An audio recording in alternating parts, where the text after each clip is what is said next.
12ই ফেব্রুয়ারি নির্বাচনে সবার আগে আপনাদের নিজেদের ভোটটা সকালে দিবেন, তারপরে পরিবারের ভোট দিবেন। পরিবারের ভোট হয়ে যাওয়ার পরে ভোট কেন্দ্রের বাইরে যে ক্যাম্প থাকবে সেই ক্যাম্পে স্ব ক্যাম্পে আপনারা অবস্থান করবেন। ক্যাম্পে অবস্থান করা মানেই মারামারির প্রস্তুতি না। ক্যাম্পে অবস্থান করা মানে হচ্ছে এই ভোটটাকে উৎসব মুখর করা। বিগত 17-18 বছরে যে আমাদের আন্দোলন সংগ্রাম, তার অন্যতম প্রধান যে দাবি ছিল যে জনগণ যেন, মানুষ যেন ভোট কেন্দ্রে যে নিজেদের ভোটটা দিতে পারে। আপনার ভোট আপনি দেবেন, আমার ভোট আমি দেবো, যাকে খুশি তাকে দেবো, এই ছিল আমাদের স্লোগান।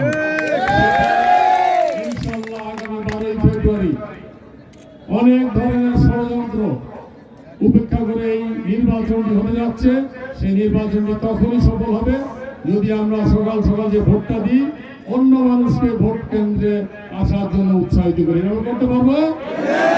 অবশ্যই করতে হবে।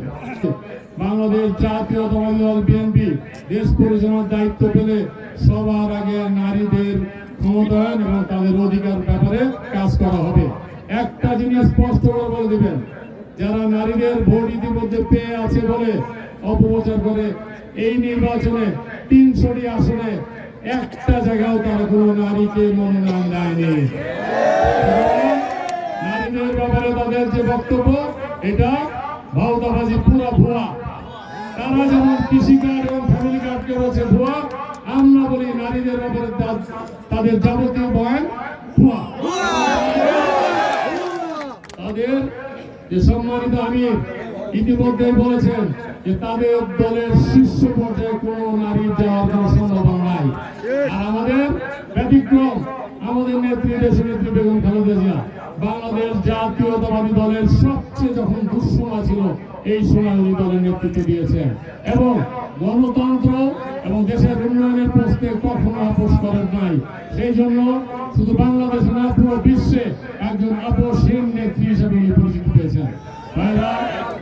এই আমাদের নেত্রী, আমাদের বর্তমান চেয়ারম্যান জনাব তারেক রহমান, আমাদের প্রতিষ্ঠাতা শহীদ প্রেসিডেন্ট জিয়া রহমানের আদর্শে দীক্ষিত হয়ে ইনশাআল্লাহ 12ই ফেব্রুয়ারি নির্বাচনে আমরা বিজয় লাভ করে আবার আমরা একটা সমাবেশে ঘোষণা দেব।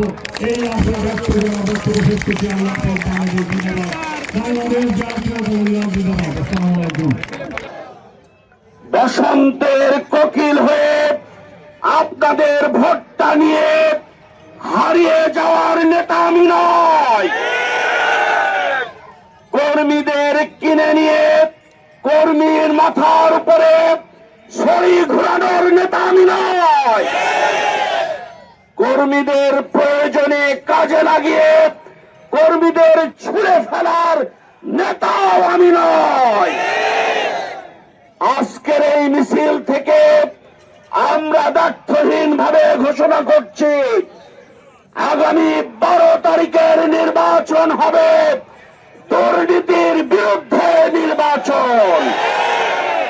আগামী 12 তারিখের নির্বাচন হবে চাঁদাবাজের বিরুদ্ধে নির্বাচন। আগামী 12 তারিখের নির্বাচন হবে মানুষের মৌলিক অধিকার আদায়ের নির্বাচন। আগামী নির্বাচন হবে দখলদারের বিরুদ্ধে নির্বাচন। আগামী নির্বাচন হবে বসন্তের কোকিলদের বিরুদ্ধে নির্বাচন। সংগ্রামী বন্ধুগণ, আমরা এই জীবননগরকে নতুন করে প্রাণ দিতে চাই। এই জীবননগরকে আমরা ঢেলে সাজাতে চাই। এই জীবননগরের রাস্তাঘাট, পোল, সাকব, মসজিদ, মন্দির, এতিমখানা, সরাইখানা, প্রত্যেকটা জায়গায় উন্নয়নের ছোঁয়া আমরা নিয়ে যেতে চাই। এই জীবননগরে যে জায়গায় দাঁড়িয়ে আছি, এই স্টেডিয়ামটাকে প্রাণের স্টেডিয়াম বানাতে চাই। জীবননগরের যুবকদের প্রাণের কেন্দ্র বানাতে চাই। এই জীবননগর উপজেলার শিক্ষা প্রতিষ্ঠানগুলো আধুনিকায়ন করা, মাদ্রাসার শিক্ষার অগ্রগতি নিয়ে যাওয়া, ব্যবসায়িকদের নিরাপত্তা দেওয়ার সর্বোচ্চ চেষ্টা করা হবে ইনশাআল্লাহ। সংগ্রামী বন্ধুগণ, আমরা আগেও বলেছি, এখনো বলতে চাই, কোন মানুষের ঘর ভাঙার জন্য আমরা রাজনীতি করি না। মানুষের ঘর বাঁধার জন্য আমরা রাজনীতি করি।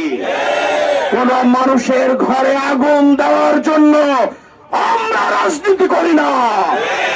মানুষের ঘরে শান্তি আনয়নের জন্য আমরা রাজনীতি করি।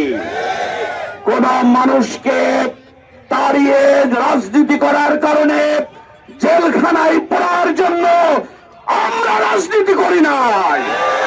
সবাইকে নিয়ে কাজ করার জন্য আমরা রাজনীতি করি। নিজেদের আখের গুছানোর জন্য, নিজেদের দুনিয়াবী স্বার্থের জন্য আমরা রাজনীতি করি না। মানবতার কল্যাণের জন্য আমরা রাজনীতি করি।